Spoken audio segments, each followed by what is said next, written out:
There are certain patterns that people do who succeed and certain patterns that people do who are frustrated or overwhelmed.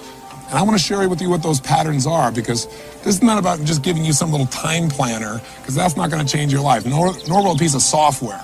What will change your life is learning how to control and direct your own mind and emotions, and doing it in a way that really gives you what you want versus what maybe your environment may be demanding from you right now. I hope that sounds like a journey that's enticing to you, because if it is, I think that the skills you're going to get here will give you a lot more than what you expected when you signed up for this course. Now, by the way, you signed up for a program here called More Time, and yet you know there isn't any more. So why would you sign up for a course like that? Well, probably because inside of you, you know that there's more time for what matters for you if you restructured your life a little bit. You may not know how to do that, but a part of you knows that that's really possible, or you wouldn't even take in a program like this. In fact, I got a really important question for you, and that is, what is time? I mean, think about it. What is it? What would you say if somebody said, what is time? Well, people have all kinds of interesting answers to that. It's a calendar. It's a measure of activity, some people say. But I would say to you that time is nothing but emotion. Time is a feeling, and we forget that, and that's why we get stressed. Because we don't think about our feelings. We create to-do lists. And we focus on activities, and very often we get all of our to-do list done. We cross off all the activities, but we're still not fulfilled. And many times we've got a bunch of movement, but we really don't have any achievement, much less these good feelings that we're pursuing. I mean, think about it. Time, you've had experiences in your life where time flew, right? Where hours may have felt like minutes, especially if you're with somebody you love, or you're doing something that really juiced you as a person, something you're really passionate about. So you and I got to get clear that if we're going to have more time, what we really have to have is more of the emotions we deserve, that we're going to have to learn how to direct and shape our own lives in a new way. And by the way, the promise that's been given to us throughout the years was that technology was going to give us more time, right? How's that work for you so far? I don't know about you, but I found that as my life became somewhat more successful, it actually became much more stressful. And with technology, instead of that freeing me, on some ways, and it's my own fault, the technology almost became the master of my life. I found myself limiting and living a life that felt limited by all these reactions I was having. And what I mean by that is work no longer was something I did at the office. Work was something that followed me on my belt with my beeper. It showed up in emails wherever I was in the world, and it showed up on my cellular telephone. And I was constantly reacting and then wondering why, gosh, I have all this activity and I have no time, and gosh, I'm not really feeling very happy even though I'm doing some good things. The reason is because there is one thing, and it's not technology, that'll change your life. And you know what's great about this one thing is it's one of the most powerful forces in your life. And the good news is this force, this power is something you've been using your whole life. And that is the power of focus. Just by changing what we focus on, we change literally what we feel. What you focus on to a great extent determines whether you're succeeding or whether you're failing in your business, in your career, with your children, in your intimate relationships as well. So focus really determines the quality of our lives. Whether or not you're fulfilled or whether or not you just feel stressed is really a matter of focus. And ultimately, your achievement level is clearly directed on where do you focus? Where do you put your energy, your emotion, your time? But the challenge is that most of us don't direct it consciously. In fact, a lot of us are incredibly stressed because we don't consciously direct our focus. Extraordinary people who produce extraordinary results have a different way of thinking. OPA is a different way of thinking. It models what it is I've learned from being around several million people, some famous, some not so famous, but maybe more profound in what they've done for the world and for themselves. I think, wow, in business and in life, the way you focus your mind will determine your success or failure. Now here's the challenge. Most of us don't direct our focus because we're in reaction to environmental stimulus. What that means, in technical terms, made simple, is there's three things in our life that tends to grab our focus and make us react rather than really live our life on our own terms. What first gets your focus? Things that have the potential to give you pain. Things that you kind of worry about. Things that you are challenged by. Things that you think could be a real problem. That tends to get our focus, and we tend to call that worry. Worry is an achiever word for fear.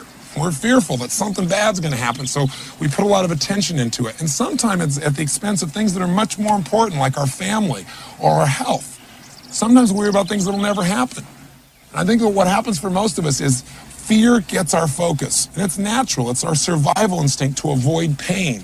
But But we've got to break out of it if we want an extraordinary quality of life and think differently. And I'm going to show you some ways that you can do that for yourself. The second thing that tends to get our focus is things that can give us pleasure, especially immediate pleasure. Why? Well, think about it. We're stressed a lot of the time. We want to get out of that stress, so we look for something to make ourselves feel good, because that'll happen real quick. And very often we pick things that make us feel good for the moment, but don't really make our life better long term. Very often what you'll do to feel good is go clean off your desk, right? I used to do this all the time. I got all these projects to do. I don't know where to start. I'm overwhelmed. Oh, my desk is messed up. Let me just arrange everything here. Because you know what? I can complete all that and feel really good about myself. Because truthfully, self-esteem, and I hate that term because it's so overused, but a person's sense of identity, our sense of certainty about our lives, our sense of worth, is tied directly to our feeling that we control events, not events control us. When we feel like events are controlling us, our self-esteem drops, our level of stress increases. So what a lot of us do is try and get control of it by doing little things, or by doing something we're really good at. You know, let's say you spend a lot of time in your work and you don't spend much time with your kids because at work you feel like you're in control. And gosh, kids are a challenging thing. They're so different, they're so unique. You think you get all handled, then they surprise you with something new, right? So very often we try to focus on those things we feel good about. Sometimes it's at the expense of the overall value of our life, and again, we're reacting still. The third area that tends to get our focus, if we don't put the stakes in the ground up front and say, here's what I'm gonna focus on, here's what I want for my life, is sure enough, we tend to get caught up in other people's demands. And then our life becomes about responding to other people's urgencies and reacting. You might say, but Tony, you know, my supervisor is gonna do that, or my boss is gonna do that. Yes, but I think you're going to find when you learn this OPUS system, you're going to be able to get your boss to get results they never had before. You're going to be able to do more for them than they've ever seen before. And you'll be able to literally help them to manage you and themselves more effectively if you have a supervisor. If you're in charge, quote unquote, then I think you're going to find that there's going to be a great deal of fulfillment, and you won't be responding to everybody's demands there either. Does that sound like it might be useful? I can tell you something, as long as you're responding to the things that concern you, the potential for pain or worry, as long as you're trying to get a quick fix of feeling good, as long as you're responding to people's demands, you're living a life of reaction, and you won't get the level of fulfillment, much less the results that you really deserve. So how do we turn that around? Well, first of all, you gotta understand the price of focusing on what you fear. And I'll give you a fun, simple example. Years ago, I took up a fun sport, which is auto racing. And when I first went to this racing school, the very first time you get there, here's what they do with you. They put you in a car, and they say, we're going to show you what an automobile is capable of and what you can do. So you get next to this race car driver, and they take you through this course, and they're going 140 miles an hour straight at a wall in a corkscrew turn, and your heart's beating out of you, and they do it. And by the end of this thing, they look at you and say, you know, in 4 days, you're going to be able to do this. And you think to yourself, you're joking. There's just no way this is going to happen. But they say, let me tell you the secret. The reason you're scared right now is you don't know what you do if you got out of control. You don't know what you do if you got caught up in a spin. And I said, so before you ever learn to drive, the most important skill that you got to develop is learning how to come out of a spin quickly. And when the man was telling me this, I thought, God, what a great metaphor for life. Because we all do really well when things are going well. It's when we go into a spin, when things aren't working out well, when things that are stressful happen, that we kind of lose control of the direction of our lives and start reacting. And pretty soon our fear tends to cause us to end up on the rocks or in the wall, so to speak. So I said, okay, well, what's the secret? He said, it's really simple, Tony. Here's how it works. Here's how you come out of a spin. Focus on where you want to go, like this left-hand turn we're going to need to make. Don't focus on the wall in front of you. If you focus on what you fear, the wall, guess what happens? The minute you focus on it, you steer in the direction of what you focus on, and your life or your car moves that direction. If you focus on what you want, you will automatically steer everything in the direction of what you want. He said, you ever hear about, somebody driving down like a desert highway, and there's like a telephone pole every quarter of a mile, and this guy's driving his Porsche 100 miles an hour, and it's the telephone pole? And I said, yeah. He goes, that happens all the time. He said, you know why? As soon as people start to feel like they're out of control, they focus on what they're afraid of hitting, and they drive right into it. I thought, that's a great metaphor for life. He said, so all you got to do is don't get scared. Even if you do get scared, you will. Even though you're fearful, focus on what you want, not what you fear. I said, no problem. I teach this stuff. How do you think I did? Not very good. Because what happened was he was smart. He got me driving for a while, and I was concentrating, and I was waiting. I knew any moment he's going to do this. But see, life doesn't give things to you. It doesn't give you challenges when you're ready for them. It's like just when everything's going great, that's when life comes by and gives you a little test. That's like when our Creator says it's time for you to grow and you're not ready for it, so you're going to grow the most right now. And so sure enough, I'm driving for 10 or 15 minutes. I'm waiting for us to push the button. After a while, I kind of just get caught up in the rhythm stuff, kind of like getting caught up in your life. And all of a sudden he pushes the button. We start spinning out of control. What do you think the first place my brain goes? Wham, right at the wall. I'm driving right into it. He is smart though. He wants to save our lives. He grabs my head and forces me to look in the direction we need to turn. And I'm fighting him because I want to see myself die. Right? Fortunately, keeps holding my head. Now, as I turn and focus on where I want to go, without realizing, what do I instantly do? I turn in the direction of what I want. I got a question for you though. Do you think the minute you turn and you do the right thing, because now I'm doing the right thing, I'm turning the right direction, do you immediately get rewarded for that? See, we have a thing called momentum that's still going on. We're in what we call lag time right now, where we're doing the right things, but we're not getting the reward because of the old momentum. It's kind of like you ate like heck for 30 years and now you've eaten well for 2 days and you go, gosh, I'm not getting the result yet. Keep focusing, keep eating the right way, and it'll turn.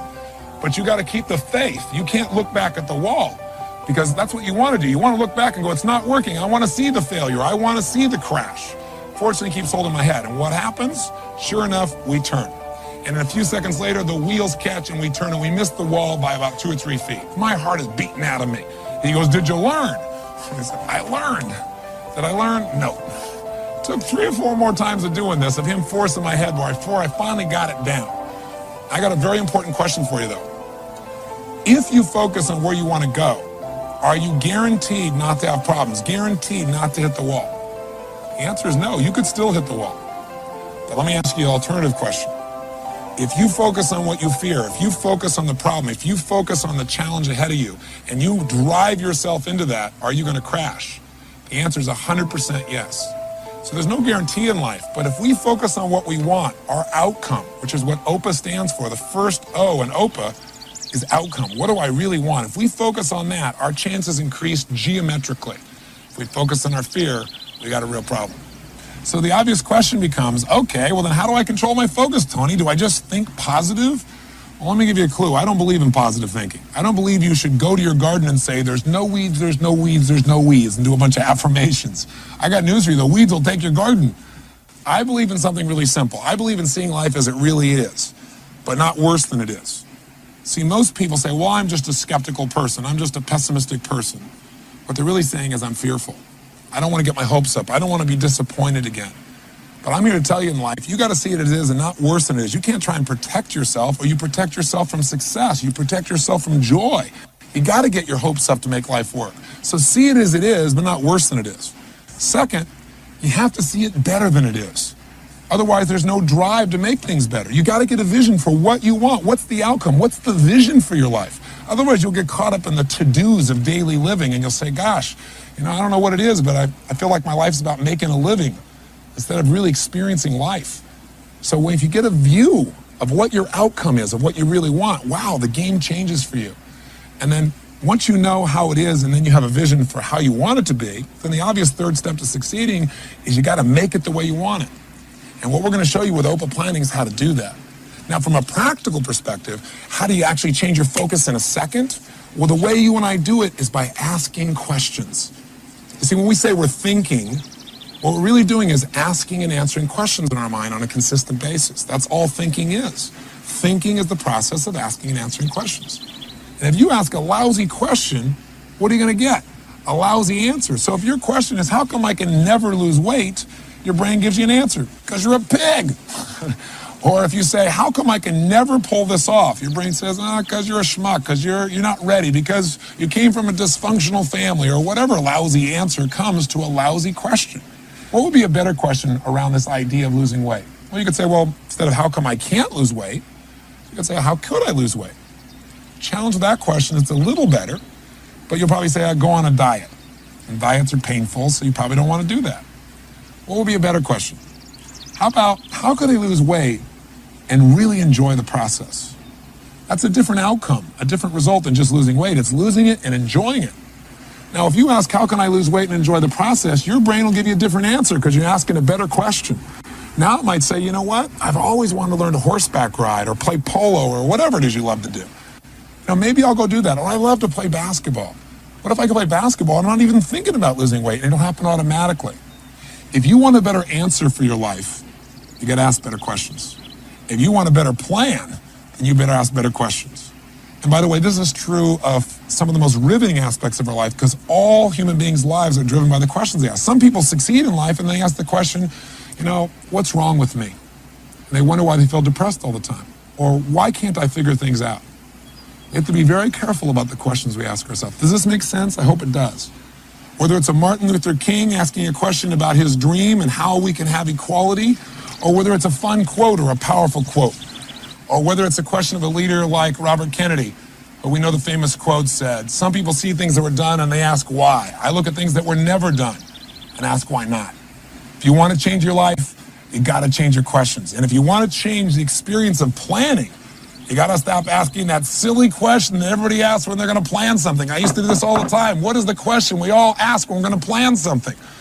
What do I need to do? That is the wrong question. So why is that a lousy question?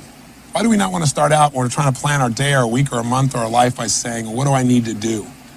Because you don't know the answer of what you need to do until you decide what it is you want. What is it you're looking for in your life?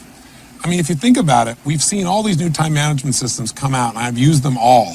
And they all added some value to my life.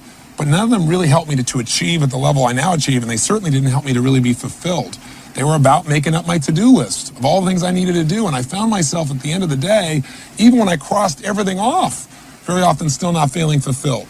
Because a lot of times I got everything done, but I didn't really achieve anything. And I've learned in my life not to mistake movement for achievement. See, 100 years ago, 200 years ago, maybe it was okay to make a to-do list because life wasn't that complex. The thing today is you're the mom, you're the dad, you're the husband, you're the wife, you're the lover, you're the community activist, you're the top peak performance athlete, you're the marketing manager for the company, you're part of the coach of the Little League team. And what you need to do depends on, are you being a mom right now, or are you being a business person? Are you being a lover? Are you being a best friend? Are you being a daughter? Who are you being? And we can't just try and manage all these roles also of our lives and expect we're going to have a life that's fulfilling when there's so much going on. We need a simple system that will help us, before we try to design a plan for our time, to really design a plan for our life. And that's what you're going to do starting today. And it's not perfect, and it isn't something that's rigid. It gives you all kinds of flexibility. But it allows you to decide, hey, these are the areas of my life I'm really going to focus on. I'm going to make sure I put a certain amount of my time and focus right here in my family, right here in my physical body, so I have the energy I want, right here in my emotional well-being, right here as being a marketing manager, right here in my business, and empowering the people that I work with so that we have a great environment, that we don't just get results, but we have fun. So we're going to show you a system for how to do that. And once you have the plan for your life, then your planning will not start with that silly question of what do I need to do? That's a lousy question. You're going to ask a different question. You're going to ask 3 of them, and in a very specific order. And I'll just tell you up front, it's really simple. The OPA word stands for the 3 questions. Before I tell you the 3 questions, let me tell you what anyone who succeeds knows. You find anyone who's successful in any area of your life, business, finance, emotion, they're happy, they're fulfilled. Here's what they know. Number 1, they know what they really want. Most people don't know what they really want. They don't know what we call their outcome, their result. And when you don't know what your outcome is, when you don't know what you really want, life can be really frustrating. Life becomes a bunch of things you have to do. And it doesn't give you any juice. You don't have a clear direction for your life. And without a clear direction, very often you end up on the rocks of life. You just don't have the guidance. You don't have that sense of that my life has some kind of meaning. The second thing that people succeed know is not only what they want, but why they want it. Because the reasons are what drive us as human beings. That sense of purpose, that's where the emotion is. That's where the juice is. Not just getting a target, but knowing why we want that target. That's what will get you to have the energy to actually follow through. And then the third question they know is, what do I need to do to make that happen? And people that know what they really want and know why they want it can usually figure out how to make it happen because they got enough drive and enough clarity about what they want. So OPA stands for those 3 questions in a very specific way. Let me tell you what OPA gives you: freedom. Because what happens in life is most of us think our to-do list has to get done. Many times you don't have to do your whole to-do list. Most of us know that 20% of what you do gives you 80% of your results in life, doesn't it? And so what we're going to show you how to do is to have more flexibility, have a lot more choices, and get more results with more fulfillment by taking it through these 3 questions. And I want to point something out. OPA is not a time planner. Again, it isn't a book. If you open this book, you go, oh, it's got a calendar and it's got an A through Z, and so do all these other programs. Or here's a nice piece of software. That's not OPA. OPA is a simple system of thinking that will change your focus, which will immediately change how you feel. It'll change the direction you're heading. It'll turn you in a different direction, and it'll get you a different set of results. Not only is it a simple system of thinking that changes direction and results, but it'll also make you feel fulfilled. Because think of it, the only difference between work and play is your purpose. A lot of people, when they're playing, do things that are really actually hard work. But they don't call it hard work because they say it's fun, because they decided, I want to do this. This is a cool thing. This is competitive, or this is creative, or this is strong. And everyone I know who succeeds, their work has become play for them. They have really found a way to enjoy what they do because they found an empowering purpose. Activity without purpose is the drain to your life. It's a drain to fulfillment. It's a drain to achievement. So we're going to get these little simple questions, and we're going to show you how to use them in a practical way. This book will guide you to get greater results and greater fulfillment. That's the whole process of what OPA is really about. Part of what OPA is going to do is you're going to put the stakes in the ground and say, these are the most important things in my life, and I'm going to focus on them daily. And you're going to start noticing things that will bring you closer to what it is you really want. If you focus on a to-do list, guess what you get? More to-do lists, more lack of fulfillment, more things to have to do. I don't want your life to be about being a human doing. I want it to be about a human being where you experience what you really deserve and what you really want. This is a chance to really get fulfilled, to change the emotions. I mean, would you like to feel more joy on a daily basis, more passion, more excitement, a greater sense of confidence and certainty?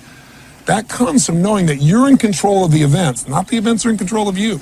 I want you to have a system that is your system, your life management system. That's what OPA really is. So I want to invite you to join me now. Come on this journey. Decide right now you're going to do whatever it takes to master this. Because I can tell you that in my own life, I feel so many great privileges.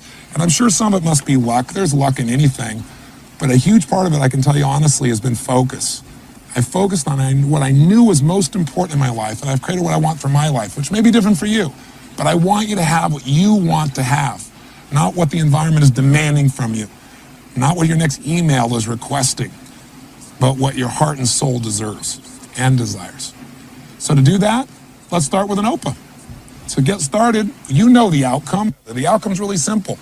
Right now, you got to decide, am I committed to mastering a system for managing all my life, so my personal life and my professional life work together, so nothing has to suffer.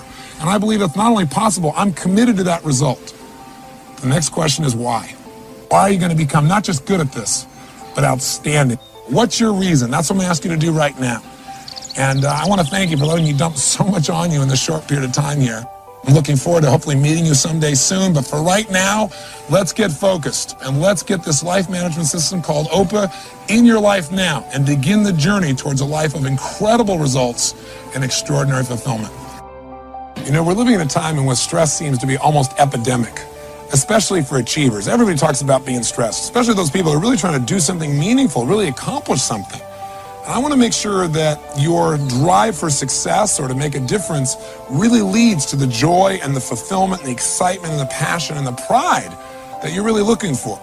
In order to do that, whether or not you're feeling fulfilled or whether you're feeling frustrated, to a great extent has to do with where do you spend your time?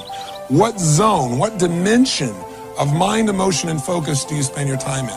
For example, do you spend a lot of your time really looking for distraction, looking for a way to escape the stresses that are already there in your life? Or do you spend more of your time getting seduced by things that really aren't important, but they appear to be urgent, and you kind of delude yourself in saying, well, I got to do this right now, when really, truly, you don't have to do it right now, but you add that additional stress? Or do you spend your time in drama, where you're doing things that really are important and they're really urgent? You got all these deadlines that have to be met right now. Maybe some of the deadlines that are stressing you out now because things weren't handled earlier on. Or have you managed to spend the majority of your time in your life in what I call the zone of fulfillment? That dimension where you're doing things that are really important, but not really urgent. And as a result, you tend to be at your best because you've taken away the stress. Take a look at what I call time targets. Let's start on the outside as this assembles now. The outside circle here is really where most people spend their time. It's in escape.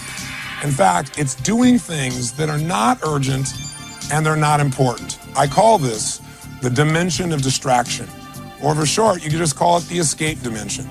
This is what happens for most people. They have all these goals and desires. They don't know how to manage them all, so they look to escape. How?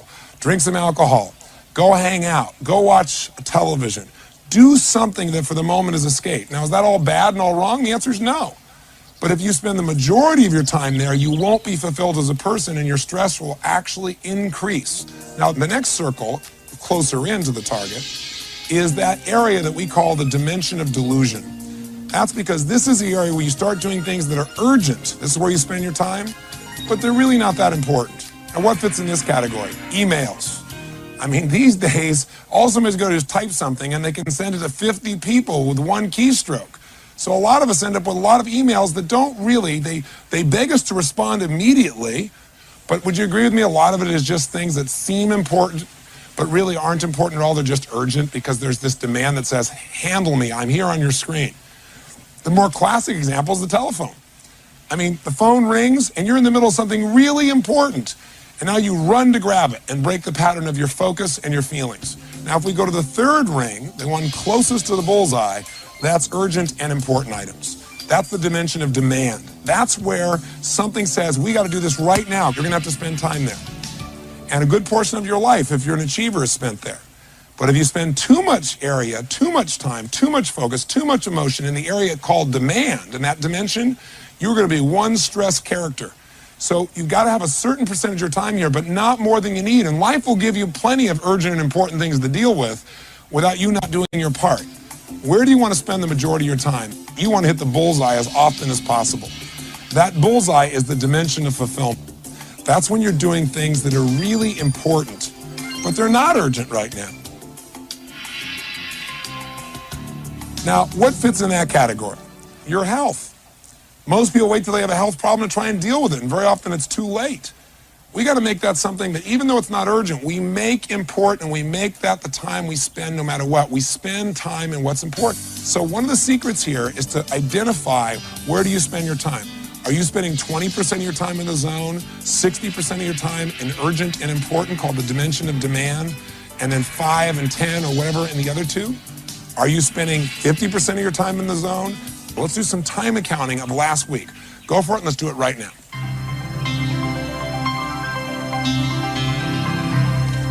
So what did you discover? Where are you spending your time? The optimum time, the goal, is to spend close to 50% of your time doing things that are important but not urgent, at least 40% of the time. If you're in that 10 or 20%, I know you're going to be stressed and you're not going to be as effective as you could possibly be. Does that make sense? People in my company will tell you, I believe that anything we really want to get done, if we're committed, there's a way to do it. There's some form of leverage. Someone else could speed it up for us. Someone else we could trade with. We could do something with. We could make it happen. Boy, if you could do that, your life would feel more fulfilled. Is it singing, a dance class, walking on the beach, time alone, time with a friend? I don't know what it is, but what is it for you? Maybe write those down. Guess what will bring you to the zone day after day after day? Opa. When you ask that question, what's the most important outcome to me?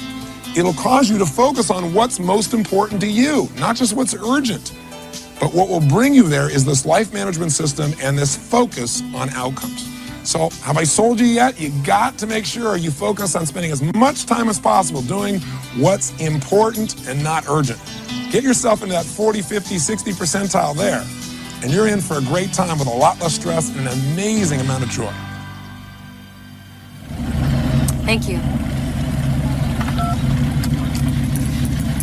I'll bet I know where you want to spend the rest of your life. In the zone, right? Well, for me, this is the zone. What is it for you? Now let's go back to Tony in Fiji, and he's going to show you, just as he's showing me, how to create the life plan that will place you in the zone. Shall I proceed?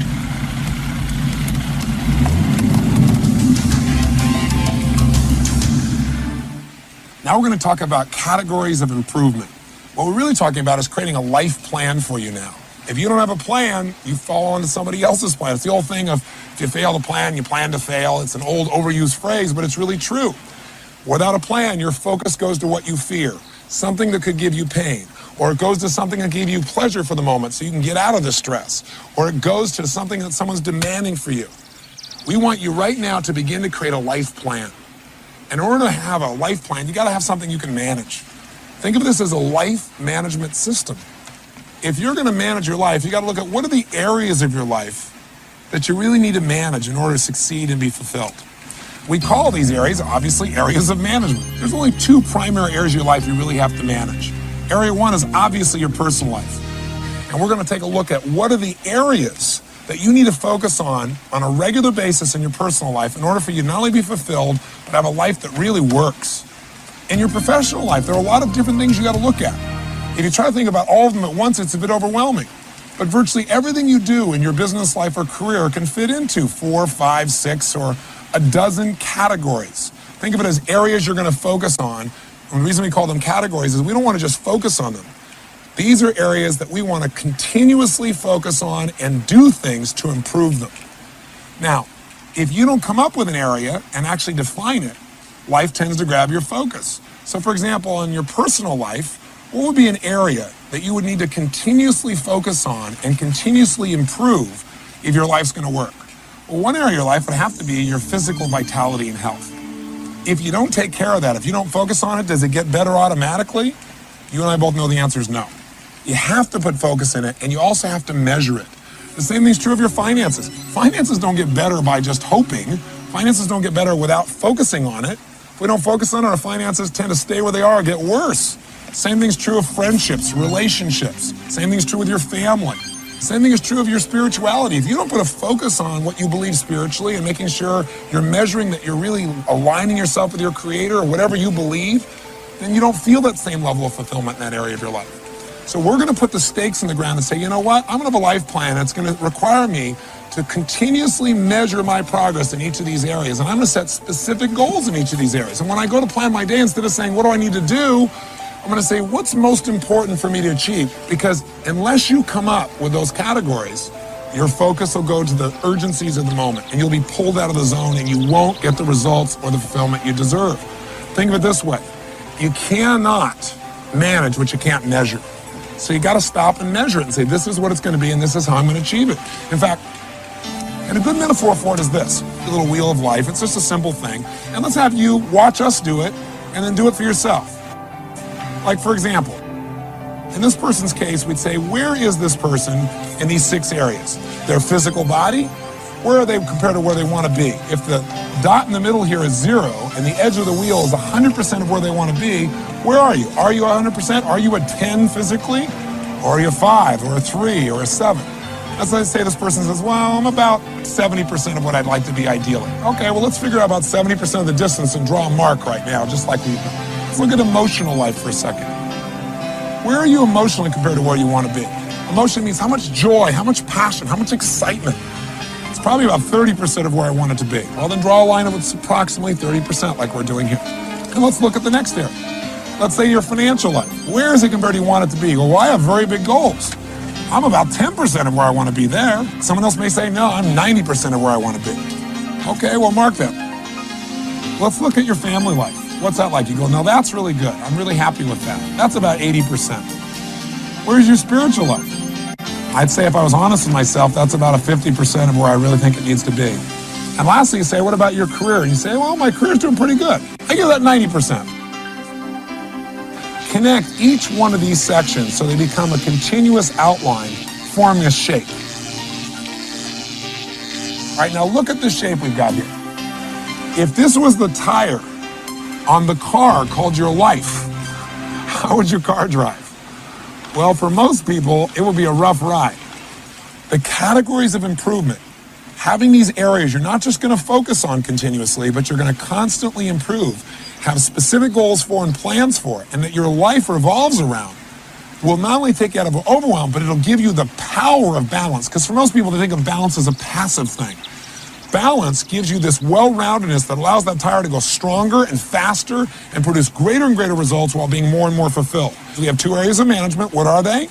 They're, of course, our personal life and then our professional life. Let's just take one of them. Let's take your personal life. And let's come up with what are the areas of your personal life that you're going to continuously focus on and improve. Do you get the idea? Okay, you don't have to do this perfectly, and you can change this. It'll only take you 2 or 3 minutes. Go ahead and do this right now.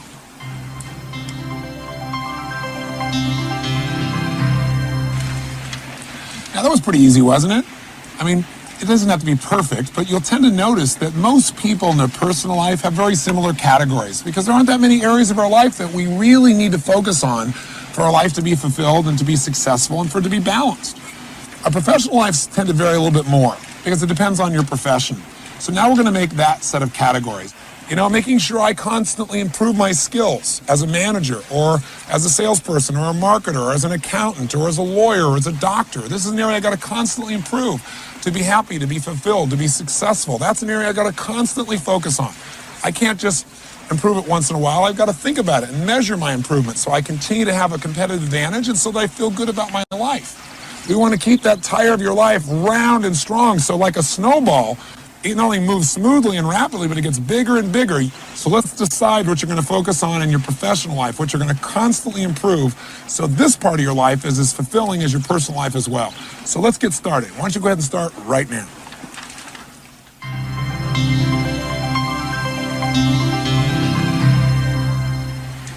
So how'd you do? I'm sure not perfectly. I know I was far from perfect making my first list of professional categories, but you can make it better. You're getting a start here.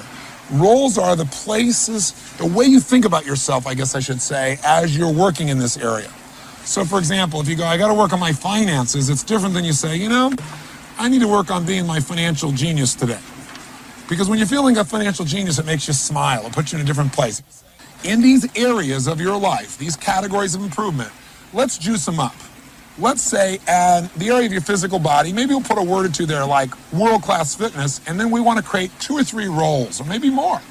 Who are you? You're an athlete. You're maybe an Adonis, right? Something humorous, something that'll juice you up, something that'll make you smile, something will say, wow, when I think about that, I want to go there. I want to spend time in that particular area of my life. I'm a pilot, for example. Saying I'm a pilot is interesting, but when I go, you know, I'm a licensed source of passion. That makes me laugh. That makes me smile. That allows me to share that feeling with other people in a different way. Let me give you some specific examples of how this could affect you. I had a woman who came to one of my seminars here for more time, and she was really frustrated, really depressed. And she raised her hand and she goes, well, what if you got categories, but you don't want to make any categories because you hate your job? I said, well, you know, let's talk about that for a second. What's your job? She goes, well, I'm a school teacher. And the look on her face made you know that she wasn't too terribly thrilled about it. So I said, well, what do you associate to being a school teacher? What are your roles as a school teacher? Because when you have an idea of who you are, you come up with these beliefs about what you are. She goes, well, I'm a disciplinarian. She goes, I'm basically the enforcer of the state's will. I'm a babysitter because their parents never took care of these kids, and so I have to constantly discipline and babysit them. And she was rather harsh. I said, ma'am, I understand how you feel, but can I ask you a question? Why did you originally become a school teacher? You obviously wanted to be that at one time. She goes, well, I don't know. I thought I could make a difference. I said, what did you really want to be? What did being a school teacher mean to you back then? What was the role of that? And she said, I guess I wanted to be a developer of the human spirit. And you watched her whole face just all of a sudden change. I said, then why don't you just do that? Why don't you be a developer of the human spirit? And she said, well, I said, if you were a developer of the human spirit versus a teacher, what would the rules of the game be? Who would you be? What would you do? She goes, well, if I was a developer of the human spirit, I'd have to love every child in my class. And her whole face changed. She started to smile. I said, if you were a developer of the human spirit, what else would you have to do? She goes, well, I'd have to make learning fun. I'd have to get to know the parents and not make them wrong and help them understand their own children and what's happening in their lives. And she went on and on and on. And I said, so how do you feel about your job? She goes, I got a career. And it was that second of shift that happens when we change what something means. Words have power. They change our biochemistry. You ever had somebody call you a particular word and felt the change in your body? Words have power, the right words. They change what things mean to us. I'll give you one other quick example. A woman comes to one of our seminars, very frustrated, stressed out, hates her job. What does she do? I'm a stockbroker on Wall Street. Well, what do you do as a stockbroker? Well, you got to go cold call a bunch of people and trying to give your money. And then you got to follow up all the time. And I just hate it. I said, okay, well, you can change the job. But before you do, you know what the problem with changing jobs is? You take you with you. You always think it's the company's the problem, and you go to a new job, it feels okay for a while, but pretty soon you're back to the same problems. I said, what we got to do is change your mentality, your psychology. I said, did you ever enjoy this? She goes, well, in the beginning, I was kind of excited about it. I said, let me ask you a question. What are you really being? What would be a role, a way of describing what you do that would make you grin from ear to ear? What do you really want to be? She goes, well, I want to be a mover and shaker. And I said, well, you're on Wall Street. You work for one of the biggest firms in the world. You're doing quite well. I said, maybe that's what you are. And all of a sudden she smiled and she goes, damn right I am. I said, what else are you? When you're making cold calls, forget that. Who do you want to be when you communicate with people on the phone? And she said, a treasure hunter. She said, I want to search for treasure. I want to help people. I want to get them to give me some of their money and go use it to find treasure for them and help them expand their treasure. And her entire psychology changed. So what I want you right now is I want you to take each of these categories you have, both in your personal life and professional life, and I want you to juice them up. Maybe make the name of the area a little bit more juicy, but most importantly, come up with 2 or 3 roles that make it fun to be there. Little things make a big difference. Let me tell you what Oprah's going to do for you. Well, most of the stuff you know, but maybe you have your own words for it, or maybe at times you do this and other times you don't. All I'm doing is giving you a set of words, a system that you probably already do at times, but by knowing what it is, you can do it consistently and not hope some of the time you feel good and sometimes you don't. If you're heading in this direction right here and we make a little 10-degree shift with Oprah, that seems like nothing. But we take that out a week from now, a month from now, 6 months from now, you're in a totally different destination in your life. Radically different difference. And language and identity are a big part of that. But start this process right now of juicing up your life by figuring out what are the roles you're going to play in these areas that are so important in your life called categories of improvement. Let's do it right now. So we've got to ask those questions. So now the big question is, how do we turn this into a system? Well, a big part of the system of being able to manage something, besides knowing the outcome, knowing why, and the action item, is creating a visual chunking system. Now, what the heck does that mean, a visual chunking system? Well, let me give you an example. When we are given tons of information really quickly, and we get this little bit of information, this and this and this and this and this and this and this and this, pretty soon a human being gets overwhelmed. But if we find a way to connect various things through a period of time, we can find a shape, and pretty soon all of these items might become 3 things. I'm going to get the idea of what I mean by this. So instead of all these individual items make you crazy, chunking is grouping together individual items, resources, ideas, or thoughts, so that by grouping them together, they become more useful. And part of what makes them more useful is by collecting them together, you're able to focus on them and not become overwhelmed. How many follow that thought? Say aye.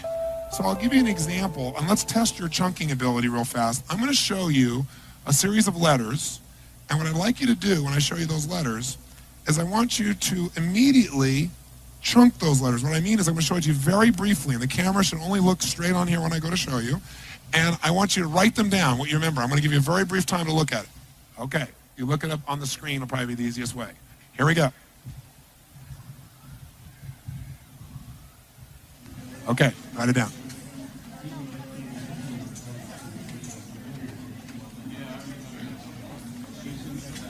Raise your hand if you're finished. Raise your hand if you're finished. Okay, great. So I'll turn around now and then see how accurate you were. How many got them all accurately in order? Let me see a show of hands. Okay, keep your hands up. So we got less than 5% of the room, probably 3% of the room. How many got, well, how many letters are there? I think there's 11. 1, 2, 3, 4, 5, 6, 7, 8, 9, 10, 11. How many got, of the 11 letters, you got at least 7 or more of them accurately? Okay? How many got less than 5 accurately? How many got less than 5? Okay, good. So what if I said to you, now how did you try to figure this out? How did you try to remember this? Somebody who succeeded and did it. Sir, did you get them all? Okay, tell me how, now what I want to see is how he chunked it. Now what does chunking mean? He didn't try to get the whole thing at once. He grouped it in some way, I'd be willing to bet. That's why he was able to retain it. So how did you chunk this? EUB, QEL, and EUB, then QEL, QEL, and then QRAW, or UU. Okay. So he chunked it into 3 chunks. Okay, and that helped him to remember it. Okay, give me a hand. Nice job. Yes. Tony, I didn't write them down. I just flashed on it, and I know what the word is. You knew what the word was? Yeah. Okay. What's the word? Albuquerque. That's correct. What if I wrote it this way? How many of you would have been able to write it down? Can you see it? How many of you wrote it out that way, you would have been able to write it down immediately? Let me see a show of hands. Sure, because you recognize Albuquerque, because Albuquerque is one chunk for most of you. But it was all these things that were random, most of you weren't able to get it. Many of you tried and failed. Let's see why you did. Now, are you from Albuquerque? Do you know anybody in Albuquerque? I live about 100 miles from there. Why would he be able to see that when it looks nothing like Albuquerque? Because when something becomes part of your focus, like when you buy a certain car or you buy a certain outfit and all of a sudden you see that car or outfit everywhere, well, once you do that, all that information was always around you, but it's become important. So part of your brain sees anything that would relate to it. That's also what happens when you have a clear outcome. When you have a clear outcome, suddenly you start seeing Albuquerque where other people see nothing but a mixture of stuff. You start seeing with your outcome how to achieve it where no one else can figure it out because you have a clear outcome. I did this once in a seminar a couple of years ago, and the lady said, I know where it is, it's Albuquerque. And I said, do you live near Albuquerque? She said, no. Ever lived near? She said, no. I said, you have a lover in Albuquerque, don't you? And she went, no, I don't. And everybody saw her face. She was in school, and she started laughing. She goes, well, I do have a lover. How do you know I have a lover? Because I know the person either had a proximity or something. They had an emotional association to unscramble something with no help. In a matter of, I gave it to you for 5 seconds. When you become emotionally associated to something or you have clarity of something being important, your brain figures the whole thing out. That's what the value of outcomes are. Is that pretty powerful? Now, how many could have gotten it here? Come on, how many could have got Albuquerque here? If I did it this way, you could have written down the letters, say I, because it would be chunked differently. So who else got it, though, this way? As more than one. Yes, how did you chunk it? I made it Yubkel Crow. E-U-B. Yubkel Crow. Crow. Crab. So she chunked it how many times? 3 times, and she chunked it auditorily instead of visually. How many see that? By the way, do you see a pattern? Both these people that succeeded chunked it 3 times. Somebody else. I sort of started off by just doing what this dude back there did, which is just sort of like one at a time. I sort of put EU, BQ, EL, and then just the growl sort of seemed to work, so I probably just threw that down. So you still chunked 2, and then you went to the last 3 twos one. and then... So she still did. Chunking in 3s is the most common. For most people, someone shared this with me the other day, chunking, they chunk like this. 1, 2, 3, many. When you get beyond 3, for most people, it's many. So 3 is usually, and if you try to chunk it as 1, unless you had the reference for Albuquerque, you are in bad shape. Who did not get it? Who did terribly, honestly? Because you did terribly, there's nothing wrong with you, it's just that your strategy for chunking was not effective. So, sir, how did you try to chunk it? I tried to chunk it EUB, QEL, except... All this is 1? No, I tried to do it in 3, but in my language rules, U always follows Q. And so I got all confused about halfway through it. So Okay, so what happened is he tried to chunk it with 3, but he let his belief systems, he calls his rules, determine that this couldn't be. And that fried his brain. So what you have to understand is if you're going to get a job done, if you're going to take a dream and turn it to reality, you're going to have to chunk it into a bite size, not so small you're overwhelmed and can't remember it, and not so big that you're overwhelmed. And so what OPA is a visual chunking system. I'll give you one more. Let's see what you've learned. I'll give you one more example real quick here.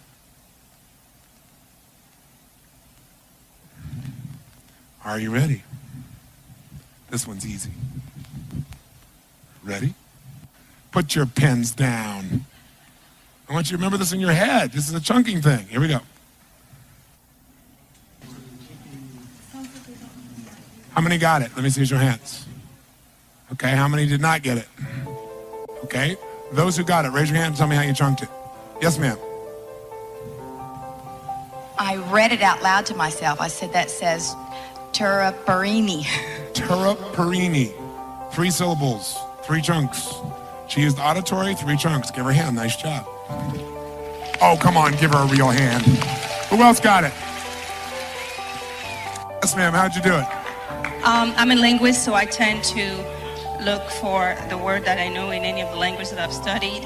In this case, T-E-R-R-U is like earth. Oh, that's interesting. And I kept it in my mind. Earth. And the Pyrenees in France, so I kept a mountain. So the point is, the ideal chunking system is 3 if you have no reference. If you have a reference for something, you can chunk it in a larger chunk. For example, driving your car, your stick shift now is one chunk for most of you. In the beginning, it would have been useful if you could have said, okay, there's the things I do with my feet, there's the things I do with my eyes, and the things I do with my hands. But what happens for most people is they go, well, what am I going to do? I got to put this, and I got to do this and this, and they have no chunking system in the very beginning, and so they're overwhelmed. But very quickly, unconsciously, your brain begins to chunk 3 things, and eventually, when you're familiar enough, it becomes one thing. It's like it all come together in your head, and you'll be able to do things no one else can do. How many follow? So what I did with the human brain is chunk the entire psychology of what makes a human being do what they do. So that's what you can now do with your life as well through this process. Sometimes we worry about things that'll never happen. And I think that what happens for most of us is fear gets our focus. And it's natural. It's our survival instinct to avoid pain. But we've got to break out of it if we want an extraordinary quality of life and think differently. And I'm going to show you some ways that you can do that for yourself. The second thing that tends to get our focus is things that can give us pleasure, especially immediate pleasure. Why? Well, think about it. We're stressed a lot of the time. We want to get out of that stress, so we look for something to make ourselves feel good, because that'll happen real quick. And very often we pick things that make us feel good for the moment, but don't really make our life better long term. Very often what you'll do to feel good is go clean off your desk, right? I used to do this all the time. I got all these projects to do. I don't know where to start. I'm overwhelmed. Oh, my desk is messed up. Let me just arrange everything here. Because you know what? I can complete all that and feel really good about myself. Because truthfully, self-esteem, and I hate that term because it's so overused, but a person's sense of identity, our sense of certainty about our lives, our sense of worth, is tied directly to our feeling that we control events, not events control us. We feel like events are controlling us, our self-esteem drops, our level of stress increases. So what a lot of us do is try and get control of it by doing little things, or by doing something we're really good at. You know, let's say you spend a lot of time in your work and you don't spend much time with your kids because at work you feel like you're in control. And gosh, kids are a challenging thing. They're so different, they're so unique. You think you get all handled, and they surprise you with something new, right? So very often we try to focus on those things we feel good about. Sometimes it's the expense of the overall value of our life, and again, we're reacting still. The third area that tends to get our focus, if we don't put the stakes in the ground up front and say, here's what I'm gonna focus on, here's what I want for my life, is sure enough, we tend to get caught up in other people's demands. And then our life becomes about responding to other people's urgencies and reacting. You might say, but Tony, you know, my supervisor is gonna do that, or my boss is gonna do that. Yes, but I think you're going to find when you learn this OPUS system, you're going to be able to get your boss to get results they never had before. You're going to be able to do more for them than they've ever seen before. And you'll be able to literally help them to manage you and themselves more effectively if you have a supervisor. If you're in charge, quote unquote, then I think you're going to find that there's going to be a great deal of fulfillment, and you won't be responding to everybody's demands there either. Does that sound like it might be useful? I can tell you something. As long as you're responding to the things that concern you, the potential for pain or worry, as long as you're trying to get a quick fix of feeling good, as long as you're responding to people's demands, you're living a life of reaction, and you won't get the level of fulfillment, much less the results that you really deserve. So how do we turn that around? Well, first of all, you got to understand the price of focusing on what you fear. And I'll give you a fun, simple example. Years ago, I took up a fun sport, which is auto racing. And when I first went to this racing school, the very first time you get there, here's what they do with you. They put you in a car, and they say, we're going to show you what an automobile is capable of and what you can do. So you get next to this race car driver, and they take you through this course, and they're going 140 miles an hour straight at a wall in a corkscrew turn, and your heart's beating out of you, and they do it. And by the end of this thing, they look at you and say, you know, in 4 days, you're going to be able to do this. And you think to yourself, you're joking. There's just no way this is going to happen. But they say, let me tell you the secret. The reason you're scared right now is you don't know what you do if you got out of control. You don't know what you do if you got caught up in a spin. And I said, so before you ever learn to drive, the most important skill that you got to develop is learning how to come out of a spin quickly. And when the man was telling me this, I thought, God, what a great metaphor for life. Because we all do really well when things are going well. It's when we go into a spin, when things aren't working out well, when things that are stressful happen, that we kind of lose control of the direction of our lives and start reacting, and pretty soon our fear tends to cause us to end up on the rocks or in the wall, so to speak. So I said, okay, well, what's the secret? He said, it's really simple, Tony. Here's how it works. Here's how you come out of a spin. Focus on where you want to go, like this left-hand turn we're going to need to make. Don't focus on the wall in front of you. If you focus on what you fear, the wall, guess what happens? The minute you focus on it, you steer in the direction of what you focus on, and your life or your car moves that direction. If you focus on what you want, you will automatically steer everything in the direction of what you want. He said, you ever hear about, somebody driving down like a desert highway, and there's like a telephone pole every quarter of a mile, and this guy's driving his Porsche 100 miles an hour, and it's the telephone pole? And I said, yeah. He goes, that happens all the time. He said, you know why? As soon as people start to feel like they're out of control, they focus on what they're afraid of hitting, and they drive right into it. I thought, that's a great metaphor for life. He said, so all you got to do is don't get scared. Even if you do get scared, you will. Even though you're fearful, focus on what you want, not what you fear. I said, no problem. I teach this stuff. How do you think I did?